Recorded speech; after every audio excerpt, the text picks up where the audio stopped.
Bonjour, alors quoi de neuf aujourd'hui dans les 12 coups de midi? Eh bien, Paul nous a expliqué qu'il était fatigué, donc il avait demandé une chaise pour s'asseoir. Donc, comme me l'avait dit José et puis Martin hier sur la vidéo d'hier, donc l'émission qu'on a pu voir hier, c'était comment dire, l'émission numéro 4 du 27 mars. Donc, eh bien, aujourd'hui, c'était donc l'émission 5 du 27 mars, et il paraît que c'était le 27 mars que la production a appris l'histoire de Christian Quesada. Donc, c'est pour ça que, bon, on va dire que, comment dire, que la production était un peu, voilà, il y avait un peu un petit malaise. Voilà. Sinon, dans le public, on a vu voir sur la droite Vanina qui était un peu masquée aujourd'hui. Voilà, donc on a plus vu la jolie blonde sur la gauche. Donc je sais pas, peut-être que le cadreur faisait la tête à Vanina. Dans le coup d'envoi, eh bien, on a vu que Paul était très concentré aujourd'hui. Quel client paie systématiquement plus cher leur forfait, gna gna gna, donc c'était assez simple. Ensuite, vous aviez Nicolas avec une chemise bleue qui a eu cette question, qui a pu faire un couple au Parc des Princes, eh bien, c'était y passer la nuit. Ensuite, vous aviez Pierre, chemise bleue aussi, donc je trouve qu'il ressemblait à Nicolas, donc c'était un peu chiant, bon, passons.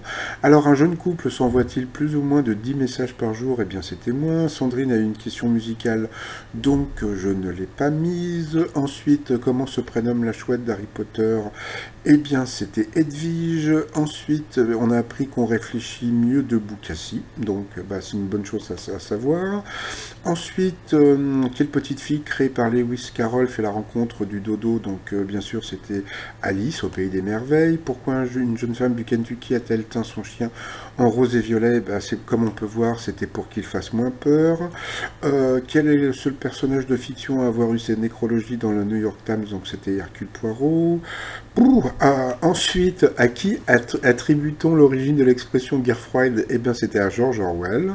Donc voilà, donc il est passé au rouge, il a pris Sandrine en duel, qui est tombée sur une question assez simple. À qui doit-on les chansons Magnolia Forever, gna gna gna? Donc bien sûr, c'était Claude François. Après, au coup par coup, il y a eu encore plein de questions sur la littérature. Après, ça a été chemise bleue de prendre Sandrine aussi en duel, qui est tombée sur une question qui n'était pas évidente. Donc, dans quel quartier monégasque se trouve la cité médiévale, cœur historique de la principauté? Donc, c'était Monaco-Ville. Voilà. Ensuite, comment dire, Paul était content d'arriver au coup fatal. Donc, il s'est retrouvé donc face à Sandrine.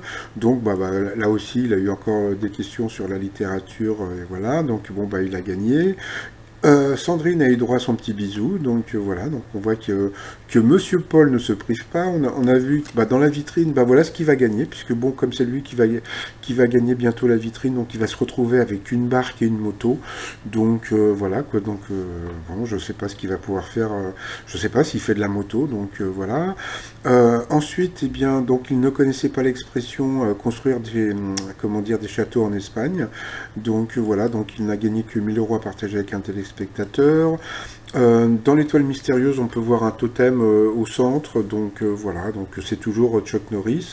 Donc comme je vous l'ai dit, donc comment dire, l'étoile sera trouvée donc le 12 mai, donc voilà. Par contre, alors bon, comme je vous dis, donc il y a une polémique sur le fait que bon, comme vous avez pu voir aujourd'hui, et puis comme vous allez voir dans les autres jours, et puis vous avez vu avant, il y a énormément de questions sur la littérature et l'histoire. Donc il y a beaucoup de gens qui disent oui, Paul comment dire, est avantagé par la production, etc. Mais je pense que c'est pour tout le monde pareil, hein, c'est-à-dire que bon, quand c'était, comme je l'ai déjà dit, hein, quand c'était le boulanger, donc il y avait des questions sur le pain.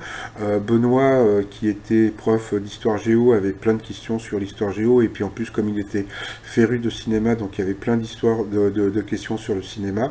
Donc je pense que bon, comment dire, bon, il n'y a pas à avoir de polémique, surtout que moi je l'aime bien. Donc ils peuvent tricher, je m'en fous, parce que j'aime bien, j'aime bien Paul. Donc voilà, donc et puis comme aujourd'hui c'est le début du Ramadan, et donc le t-shirt licorne de gazelle.